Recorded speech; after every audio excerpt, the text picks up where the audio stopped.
সালাতে দোয়া কবুল হয়। সালাতে দোয়া কবুলের 3 জায়গা। একটা হচ্ছে তাকবীরে তাহরিমার পরে আমরা সানা পড়ি না, আমরা তো একটা পড়ি। আল্লাহর হাবিব সুন্নাহ এবং নফল নামাজে আরো পড়তেন সানা, ওই দোয়া কবুল হয়। 2 নম্বর জায়গা সালাতে সেজদায় পড়ে দোয়া করলে কবুল হয়। আকরাবু মা ইয়াকুনুল আবদু মির রাব্বিহি ওয়া হুয়া সাজিদ ফাকসিরু ফিহি দুআ। বান্দা যখন সেজদায় লুটিয়ে পড়ে বান্দা আল্লাহর সবচেয়ে কাছে চলে যায়। কিন্তু বিশ্বনবী বলে সেজদাটা তোমার রবের কুদরতি পায়ের উপরে পড়েছে। সেজদায় পড়ে দোয়া করেন।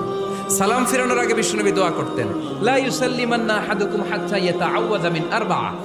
আল্লাহর হাবিব বললেন 4 জিনিস থেকে পানাহ না আছে আমার কোন উম্মত যেন সালাম না ফিরায়। তারা যেন পড়ে আল্লাহুম্মা ইন্নী আউযু বিকা মিন আযাবিল কবর, আউযু বিকা মিন আযাবি জাহান্নাম, আউযু বিকা মিন ফিতনাতিল মাহইয়া ওয়াল মামাত, আউযু বিকা মিন ফিতনাতিল মাসিহিদ দাজ্জাল। আল্লাহ কবরের আযাব থেকে বাঁচাও, আল্লাহ জাহান্নামের আগুন থেকে বাঁচাও, আল্লাহ জীবন